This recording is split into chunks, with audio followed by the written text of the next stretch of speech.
समलंब चतुर्भुज के संबंध में जो कथन गलत है वह है, तो हमारा यहाँ पर सही विकल्प है वह है विकल्प नंबर 3। समांतर विपरीत भुजाओं के दो जोड़े होते हैं, यह बात गलत है, क्योंकि समांतर विपरीत भुजाओं का केवल एक ही जोड़ा होता है, बाकी दो विपरीत भुजाएं समांतर होती हैं, यह सही है, और दो विपरीत भुजाएं समांतर नहीं होती हैं, यह भी सही है। तो विकल्प नंबर 3 है वह गलत है। त्रिभुज ABC का परिमाप होगा, तो यहाँ पर सही विकल्प है वह है विकल्प नंबर 2, क्योंकि यहाँ पर एक त्रिभुज है, यहाँ पर A है, ये B है और ये C है। हमें परिमाप इन तीनों भुजाओं को जोड़ने से प्राप्त होगा। तो एक भुजा होगी AB, दूसरी होगी BC और तीसरी होगी AC। तो यहाँ पर हमारा जो सही विकल्प है वह AB plus BC plus C है, यह हमारा सही विकल्प है। तो यहाँ पर यही सही उत्तर है। नेक्स्ट, सरल रेखा के संबंध में जो सही नहीं है वह है, तो यहाँ पर सही विकल्प है वह है विकल्प नंबर 2। सरल रेखा की चौड़ाई होती है, यह बात गलत है। सरल रेखा की लंबाई होती है, चौड़ाई और ऊंचाई नहीं होती है, और दो बिंदुओं से एक और केवल एक ही रेखा गुजर सकती है। 7xy plus 5yz minus 3zx में जोड़ना है हमें 4yz plus 9zx minus 4y, और जोड़ना है minus 3xz plus 5x minus 2xy का योग। तो हमारा यहाँ पर सही विकल्प है वह है विकल्प number first, 5xy plus 9yz plus 3zx plus 5x minus 4y, जिसे हमें यहाँ पर इतना ही करना है कि हमें सिर्फ संख्या के नीचे संख्या रखनी है, इसके अलावा कुछ भी नहीं करना है। अगर जो संख्या नहीं है उसे हम साइड में अलग रखते जाना है, तो हमारी जोड़ आसान हो जाएगी। जैसे यहाँ पर देखिए 7xy plus 5yz minus 3zx है, तो इसके नीचे हमें रखना है अब दूसरी संख्या प्लस, देखो हमारे पास 4yz है तो हमने yz के नीचे yz रख दिया, प्लस 3zx के नीचे 9zx, सेम टू सेम संख्या रखनी है। अगर संख्या नहीं है उसको साइड में रख दो, जैसे कि माइनस 4y, यहाँ पर ऊपर वाली में नहीं है y, क्योंकि यहाँ पे xy है, अकेला y नहीं है, तो y को y अलग रख दिया हमने। अब नीचे माइनस 2xy 7xy के नीचे रख दिए, फिर माइनस 3zx प्लस 9zx के नीचे रख दिए, प्लस 5x का 5x, और ये माइनस का इधर ही है। अब जोड़ देंगे इधर से माइनस 4y का माइनस 4y, कोई दूसरी संख्या नहीं है, प्लस 5x का प्लस 5x कर दिया हमने। फिर यहाँ पे माइनस 3x और माइनस 3zx, तो ये माइनस माइनस प्लस हो गए, 6 हो गया। अब 9 में से 6 गया तो 3zx बचेगा। अब यहाँ पे प्लस का 5yz है और 4yz भी प्लस का है, तो दोनों को जोड़ दिया 9yz हो गया प्लस का। अब 7xy में से माइनस के 2xy गए तो 5xy बचे। यहाँ पर देखिए ये संख्या है, ये माइनस 4y आप अगर इधर लिख देते और 5xy इधर लिख देते, संख्या आगे पीछे भी कर दो तो भी कोई फर्क पड़ने वाला नहीं है, हमारा उत्तर सही कहलाएगा। तो विकल्प नंबर 1 है वह सही है। 5 आमों और 4 संतरों का मूल्य 3 आमों और 7 संतरों के बराबर है, तो 1 आम और 1 संतरे के मूल्य का अनुपात होगा। यहाँ पर सही विकल्प है वह है विकल्प नंबर 4, 3:2, क्योंकि 5 आम और 4 संतरों का मूल्य किन के बराबर है, 3 आम और 7 संतरों के। तो यहाँ पर 5 में से 3 चले गए, 2 आम बचेंगे, और 7 में से 4 चलेंगे, 3 संतरे बचेंगे। तो यहाँ पर आम और संतरों का अनुपात हो जाएगा 3:2, क्योंकि अनुपात हर हमेशा जो संख्या साथ में होती है उसका उल्टा होता है। तो विकल्प नंबर 4 है वह सही है। 80 के 60% का 7/8 कितना होगा, तो यहाँ पर सही विकल्प है वह है विकल्प नंबर 42 फर्स्ट, क्योंकि 80 का 60% 60/100 का 7/8, 80 × 60 × 7 करेंगे तो 33,600 आ जाएगा, 100 × 8 करेंगे तो 800 आ जाएगा, बराबर 33,600 में 800 का भाग लगाएंगे तो हमारे पास 42 उत्तर हो जाएगा। तो विकल्प नंबर 1 है वह सही है। निम्नलिखित में से कौन सी एक विषम भाज्य संख्या है, हमें क्या ढूंढना है, विषम में ढूंढना है और दूसरा भाज्य ढूंढना है। यहाँ पर 17 है वह क्या है, विषम तो है लेकिन यह अभाज्य है। 13 भी विषम है लेकिन अभाज्य है। 12 तो सम है, यह तो हो ही नहीं सकता। अब जो बचा हमारे पास विकल्प 15 है, क्योंकि 15 में 1, 3 और 5 का भाग जाता है, और जब भी दो संख्याओं से अधिक का भाग जाएगा वह संख्या भाज्य संख्या कहलाएगी। तो यहाँ पर जो सही विकल्प है वह है 15 फर्स्ट। एक संख्या के 2/3 का 1/4 100 है तो वह संख्या है, तो हमारा यहाँ पर सही विकल्प है वह है विकल्प नंबर 3 600। कैसे? जैसे कि x का 2/3 का 1/4 बराबर है 100। तो x का ऊपर वाली संख्याओं से गुणा कर दिया, 2x हो गया। नीचे वाली संख्याओं का वज्र गुणा कर दिया, 3 × 4 12, 12 और 100 का 1200 हो गया। अब x के साथ गुणा वाली संख्या को बराबर के बाद वाली संख्या के नीचे लिखते हैं। तो x के साथ जो 1200 है उसका, ये x के साथ जो 2 है उसको 1200 के नीचे कर देंगे बटा 2। तो 1200 भागित 2 बराबर 600 हमारा उत्तर आ जाएगा। तो विकल्प 3 है वह सही है। यदि एक संख्या का 60% दूसरी संख्या के 2/3 के बराबर है तो संख्याओं का अनुपात होगा। तो यहाँ पर संख्याओं का जो अनुपात है वह है 10:9, क्योंकि मान लो दो संख्याएं x और y हैं। तो x का 60% 60/100 हो गया, बराबर किसके बराबर है? 2/3 के। तो दूसरी संख्या के 2/3 के बराबर है। तो बराबर का बराबर कर दिया हमने और संख्या के नीचे संख्या लिख दी। अब हम वज्र गुणा कर देंगे। तो यहाँ पर देखिए 60 × 3 तो 180 हो जाएगा, 2 × 100 200 हो जाएगा। x/y, ये y इधर आ जाएगा। तो x बराबर 200 और y बराबर 180। तो x का 0 से 0 कट जाएगा, 20/18। तो 2 को 2 से काटेंगे तो 10 आ जाएंगे और 18 को काटेंगे 2 से तो 9 आ जाएंगे। x बराबर 10 और y बराबर 9। तो यहाँ पर हमारे पास जो अनुपात है वह क्या हो जाएगा? 10:9 हमारा सही उत्तर है। नेक्स्ट, x व y दो सम संख्या है तो निम्नलिखित विकल्प में से विकल्प विषम संख्या है। तो यहाँ पर जो सही विकल्प है वह है विकल्प नंबर 3, क्योंकि ऊपर वाली संख्याएं दोनों ही सम है। तो हमें तो चाहिए विषम संख्या, क्योंकि ऊपर दिया हुआ x व y दो सम संख्याएं। तो जो जब दोनों सम होंगी तो दोनों को जोड़ेंगे सम ही प्राप्त होगा। बाकी में भी ऐसा ही होगा, जब दो सम संख्याओं की बाकी करेंगे तो हमें सम संख्या ही प्राप्त होगी, और गुणे में भी ऐसा ही होगा। तो यहाँ पर देखिए, यहाँ पर दो सम संख्याएं, जैसे कि एक 2 है और दूसरा 4 है। तो 2 और 4 6 हो गए, प्लस 1 तो 7 हो जाएगा। तो 7 हमारी क्या होगी? विषम संख्या होगी। बाकी में ऐसा नहीं होगा। तो विकल्प नंबर 3 है वह सही है। निम्नलिखित में से पूर्ण वर्ग संख्या है। तो यहाँ पर जो सही विकल्प है वह है विकल्प नंबर फर्स्ट, 0.09, क्योंकि 0.3 × 0.3 करेंगे तो हमें 9 प्राप्त होगा। लेकिन पॉइंट कितने के बाद है? दो संख्याओं के बाद, एक इधर और एक इधर। तो 2 के बाद लगाने के लिए हमने बीच में 0 हमें लगाना पड़ेगा। तो 0.09 हमारा उत्तर होगा। बाकी में ऐसा नहीं है। बाकी में 0.9 × 0.9 0.81 प्राप्त होता है, जबकि यहाँ पर गलत है। यहाँ पर 0.5 × 0.5 0.25 प्राप्त होता है, जबकि यहाँ पर भी गलत है। तो बाकी विकल्प गलत है। फर्स्ट विकल्प है वह सही है। किसी बहुभुज का आंतरिक कोण 135 डिग्री है तो वह बहुभुज होगा। यहाँ हमारा यहाँ पर जो सही विकल्प है वह है विकल्प नंबर फर्स्ट, अष्टभुज, क्योंकि हमें पता है बहुभुज का आंतरिक कोण बराबर होता है 2n-4/n × 90। यहाँ पर n है वह भुजाओं की संख्या है।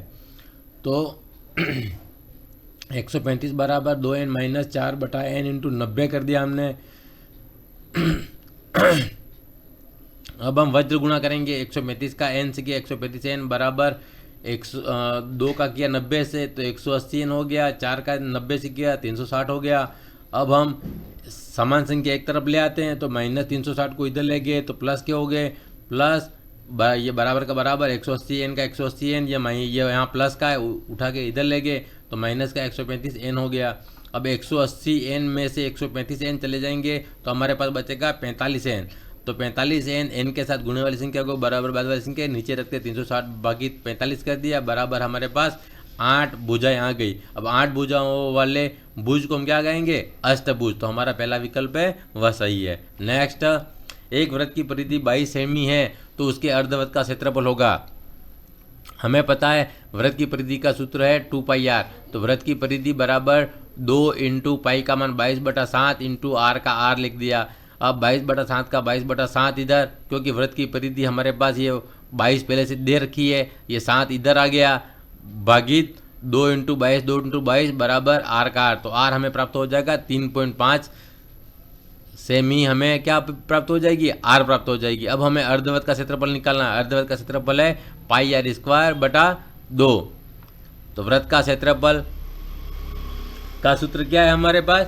अर्धवृत्त का ये रहा πr/2। तो पाई का मान 22/7, r को 2 बार 3 × 5 × 3 × 5 भागित ये 2 का 2, फिर 22 × 3.5 × 3.5 भागित हमें 14 करने हैं, क्योंकि यहाँ पे 7 हैं और एक 2 यहाँ पर भी हैं बटे में।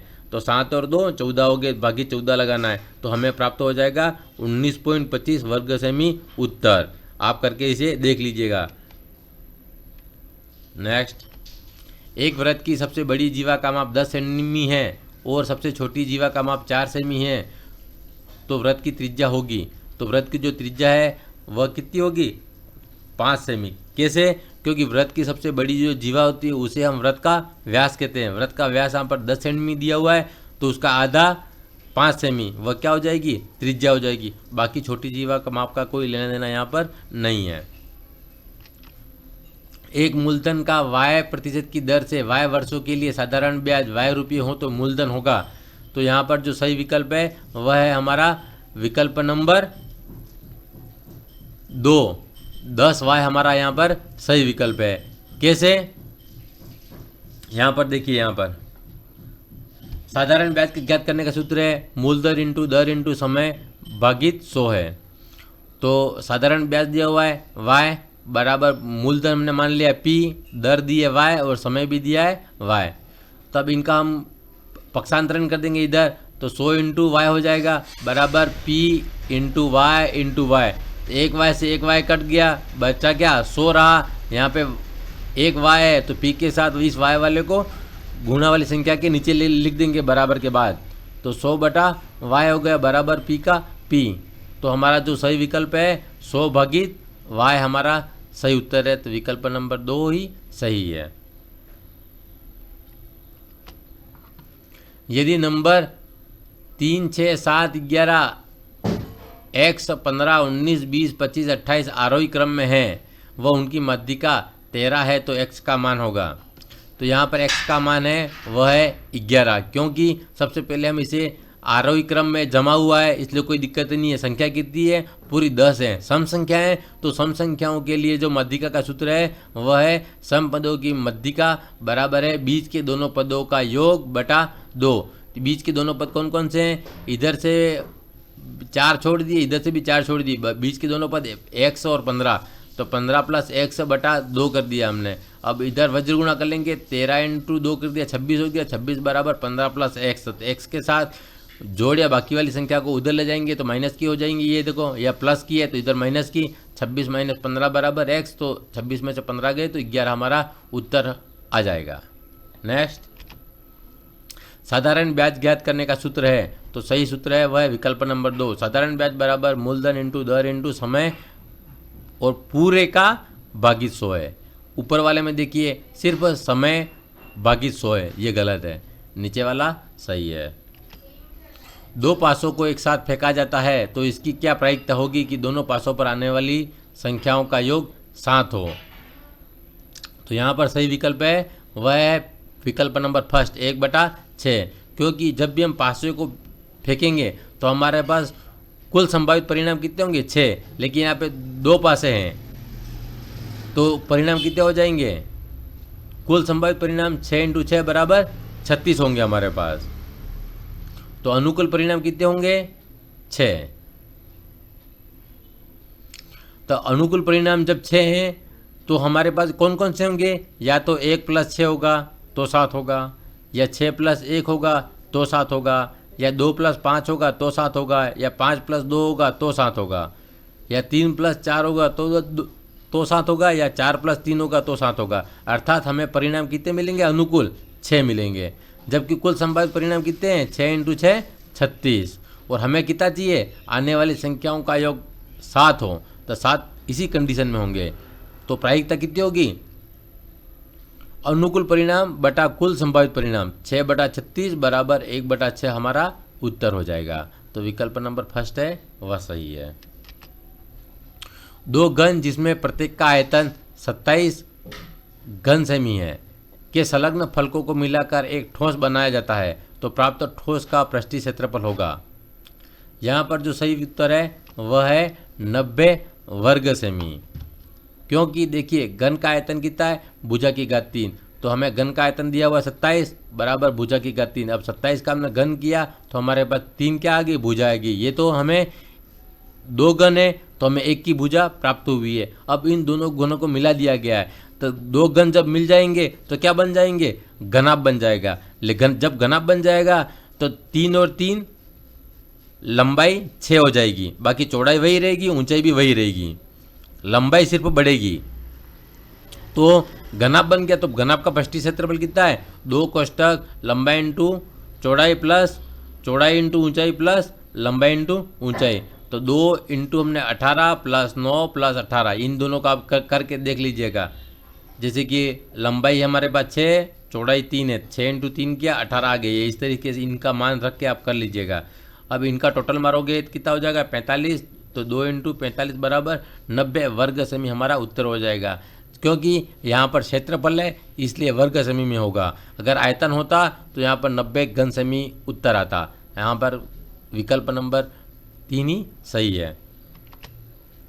एक वस्तु के क्रय मूल्य व विक्रय मूल्य का अनुपात 8:9 है तो उसका लाभ प्रतिशत होगा।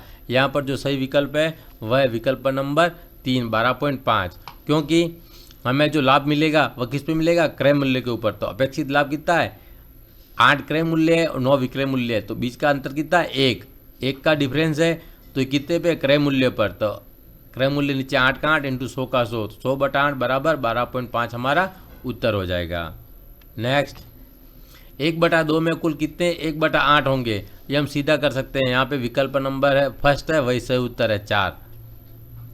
क्योंकि 1/2 में 1/8 का भाग लगाएंगे तो भाग का उल्टा गुणा हो जाएगा। 1/2 चले जाएंगे नीचे, ये भाग का उल्टा गुणा, 8 ऊपर चले जाएंगे, 1 नीचे हो जाएगा।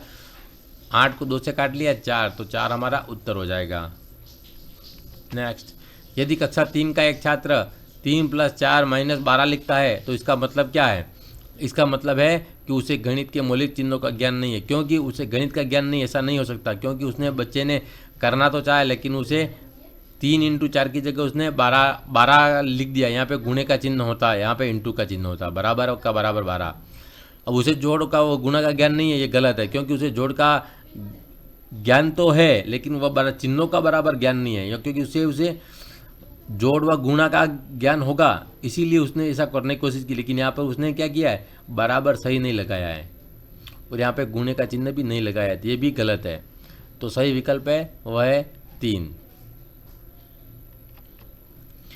m व n दो धन पूर्णांक हैं। यदि m की घात n बराबर 25 हो तो n की घात m बराबर होगा, हमें पता है m की घात n, तो 5 की घात 2 बराबर 25 कर दिया। अब हमें उल्टा करना है, तो 2 नीचे आ जाएगा, 5 ऊपर चला जाएगा। अब 2 को 5 बार लिखेंगे और इनमें गुणा करेंगे तो हमें 32 उत्तर प्राप्त हो जाएगा।